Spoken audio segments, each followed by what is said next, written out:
नमस्कार दोस्तों, आज हम बात करेंगे एक बेहद दुखद और गंभीर आतंकी हमले पहलगाम टेरर अटैक के बारे में, जिसने पूरे देश को हिला कर रख दिया है। और इस हमले की वजह से दो समझौते, एक सिंधु जल समझौता और दूसरा शिमला समझौता, दोनों सस्पेंड कर दिए गए हैं। हम जानेंगे इन दोनों समझौतों के बारे में।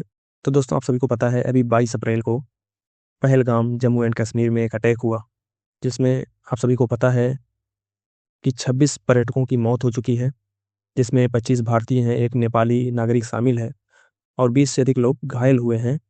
दोस्तों, यह एक रिसेंट ईयर में सबसे डेडलीस्ट अटैक है सिविलियंस पर। यह हमला वैसारंग वैली में पहलगाम के निकट जम्मू एंड कश्मीर में हुआ है, जिसे मिनी स्विट्जरलैंड कहा जाता है। पर्यटक यहाँ की खूबसूरत वादियों का आनंद ले रहे थे, तभी आतंकवादियों ने अचानक हमला कर दिया। चश्मदीदों के अनुसार निर्दोष लोगों पर उनका धर्म पूछकर और उसे कपड़े उतारकर वेरीफाई करके उन्हें गोली मारा गया है। दोस्तों, यह है आपका वैसारन वैली, वैसारन घाटी, जो पहलगाम में स्थित है, जिसका लोकेशन आप यहाँ देख सकते हैं। इसके बगल में अमरनाथ यात्रा का बेस कैंप भी है। यहाँ पे अटैक हुआ था, जहाँ पे लगभग 40 टूरिस्ट उस टाइम पे प्रेजेंट थे जब अटैक हुआ। दोस्तों, आगे बात करें हम अटैक डिटेल के बारे में, तो 4 आतंकी भारतीय सेना की वर्दी में थे। हमलावरों ने भारतीय सेना की यूनिफॉर्म पहन रखी थी ताकि वे आसानी से इलाके में घुस सकें और किसी को शक ना हो।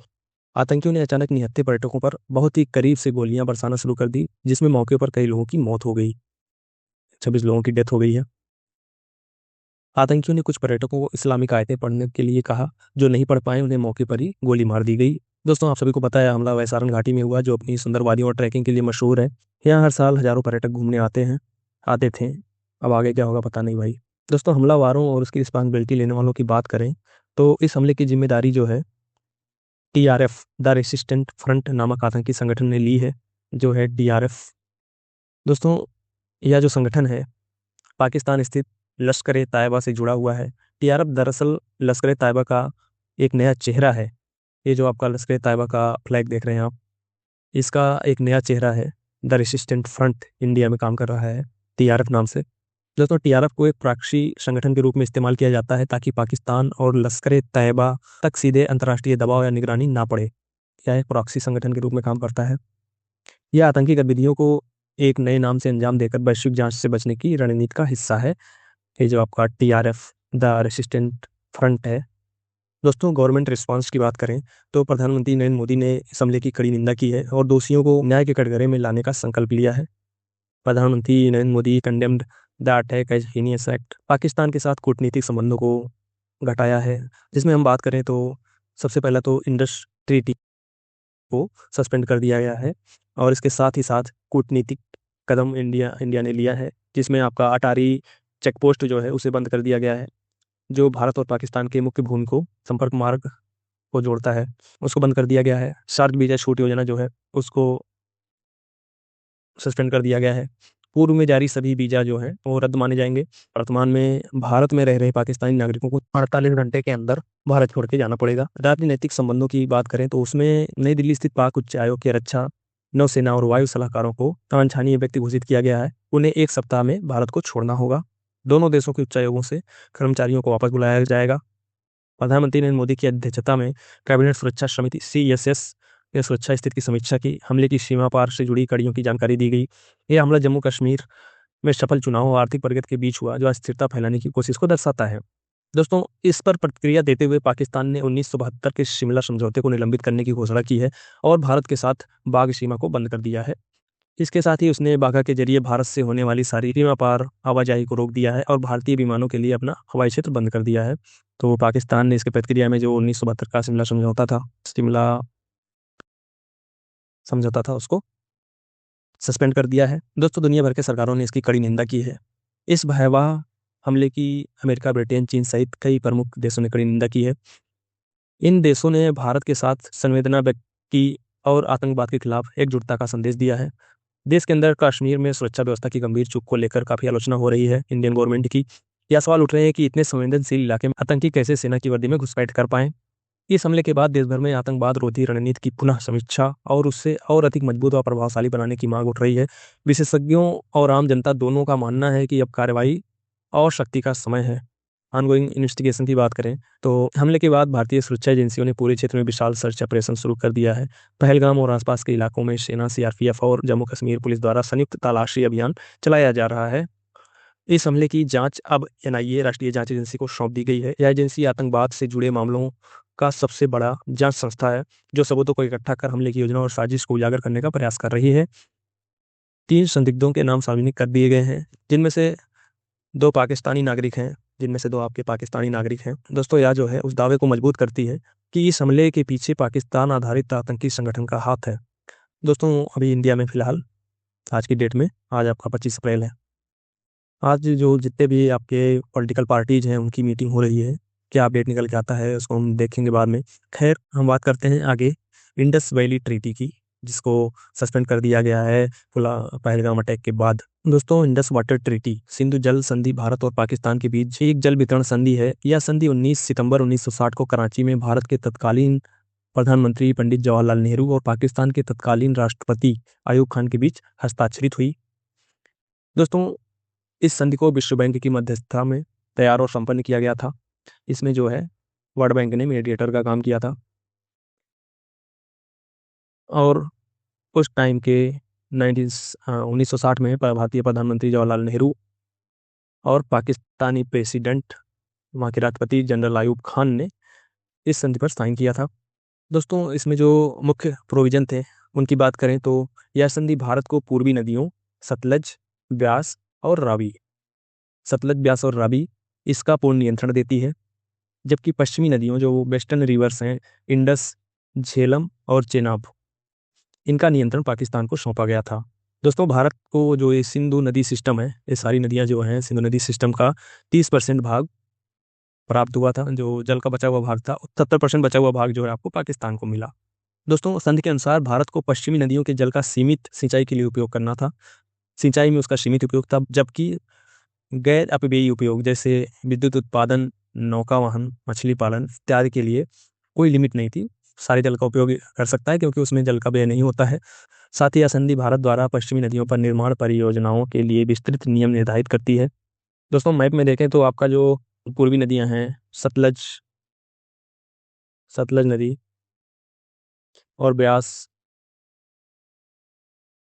नदी, सतलज, ब्यास और रावी, इन तीनों का जो नियंत्रण था वो भारत के पास है। और जो पश्चिमी नदियां आपकी जैसे कि सिंधु, इंडस नदी जो है,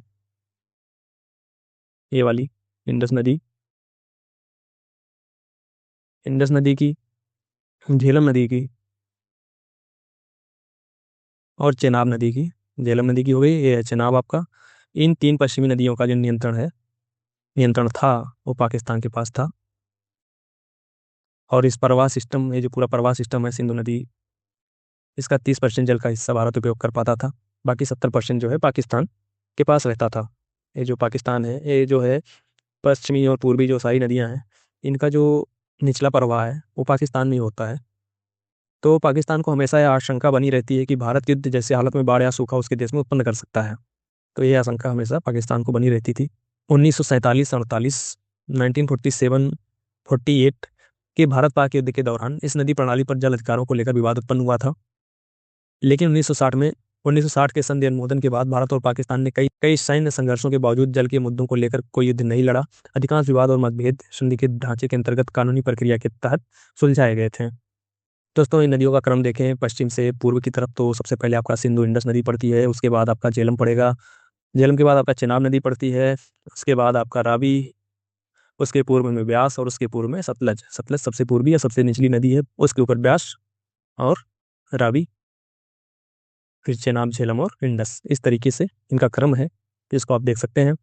दोस्तों, इस इंडस वाटर ट्रीटी को भारत के द्वारा सस्पेंड करने के बाद पाकिस्तान ने अपनी प्रतिक्रिया दी है। उसने जो शिमला समझौता हुआ था 1972 में, जुलाई 1972 में शिमला समझौता हुआ था, उसको जो है सस्पेंड कर दिया है। तो आइए जानते हैं शिमला समझौता के बारे में। दोस्तों, 1971 में भारत और पाकिस्तान युद्ध के बाद भारत के शिमला में एक संधि पर हस्ताक्षर हुए, जिसे शिमला समझौता कहा जाता है। दोस्तों, इसमें भारत की तरफ से तत्कालीन प्रधानमंत्री जो थी आपकी श्रीमती इंदिरा गांधी जी, तो आपकी ये है श्रीमती इंदिरा गांधी जी, और पाकिस्तान की तरफ से वहाँ के प्रेसिडेंट जुल्फिकार अली भुट्टो शामिल हुए थे। ये समझौता इन दोनों के बीच हुआ था, इन दोनों ने इस समझौते पर साइन किया था। दोस्तों, यह समझौता भारत और पाकिस्तान के बीच दिसंबर 1971 में हुई लड़ाई के बाद किया गया था, जिसमें पाकिस्तान के 90,000 से अधिक सैनिकों ने अपने लेफ्टिनेंट जनरल नियाजी के नेतृत्व में भारतीय सेना के सामने आत्मसमर्पण किया था। उस टाइम जो पाकिस्तानी सेना के जो लेफ्टिनेंट जनरल थे उनका नाम था नियाजी। इनके नेतृत्व में 90,000 से अधिक पाकिस्तानी सैनिकों ने आत्मसमर्पण किया था। और इसके साथ ही साथ तत्कालीन पूर्वी पाकिस्तान को बांग्लादेश के रूप में पाकिस्तानी शासन से मुक्ति प्राप्त हुई थी। जो बांग्लादेश है वो बना था उसी टाइम पे। दोस्तों ये वही भुट्टो हैं, ये जो भुट्टो साहब हैं ये वही हैं जिन्होंने घास की रोटी खाकर भी भारत से हजारों वर्ष तक युद्ध करने की कस्में खाई थी। दोस्तों दोनों पक्षों में कई दौरों की वार्ता हुई, परंतु किसी समझौते पर नहीं पहुंच सके थे। और लास्ट में जब भुट्टो साहब को यहाँ से वापस जाना था शिमला से, उसी लास्ट दिन जो है अचानक से इस समझौते पर हस्ताक्षर हो गए। ये समझौता हो गया और इस समझौते पर पाकिस्तान की ओर से भुट्टो और भारत की तरफ से इंदिरा गांधी जी ने जो है साइन कर दिए। अपना सब कुछ लेकर पाकिस्तान ने एक थोथा सा आश्वासन भारत को दिया कि भारत और पाकिस्तान के बीच कश्मीर सहित जितने भी विवाद हैं उनका समाधान जो है आपसी बातचीत से किया जाएगा। किसी तीसरे पक्ष की भूमिका को नकारा गया। इसमें जो भी विवाद होंगे उन्हें अंतर्राष्ट्रीय मंचों पर नहीं उठाया जाएगा। लेकिन इस आश्वासन का भी पाकिस्तान ने सैकड़ों बार उल्लंघन किया है और कश्मीर विवाद को पूरी निर्लज्जता से अनेक बार अंतर्राष्ट्रीय मंचों पर उठाया है। वास्तव में उसके लिए किसी समझौते का मूल्य उतना ही है जितना किसी कागज का मूल्य है जिस पर वो समझौता लिखा जाता है। तो पाकिस्तान इस तरह की कंट्री है। दोस्तों इस समझौते में भारत और पाकिस्तान के बीच यह भी तय हुआ था कि 17 दिसंबर 1971 यानी कि पाकिस्तानी सेनाओं के आत्मसमर्पण के बाद दोनों देश की जो सेनाएं हैं जिस स्थिति में थीं, उस रेखा को जहाँ जहाँ पर वे थे उस टाइम पे उस रेखा को वास्तविक नियंत्रण रेखा या लाइन ऑफ कंट्रोल LOC घोषित किया गया और कोई भी पक्ष अपनी ओर से इस रेखा को बदलने या इसका उल्लंघन करने की कोशिश नहीं करेगा, इस बात पे सहमति बनी। लेकिन पाकिस्तान जो है वो अपने इस बात पर भी टिका नहीं रहा।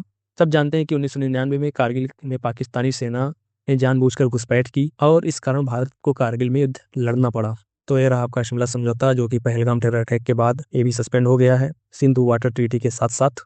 तो दोस्तों ये रहा आपका सारी details, Pahalgam terror attack, Sindhu जल समझौता, इंडस वाटर ट्रीटी और शिमला समझौता, इन सब के बारे में एक डेडिकेटेड वीडियो।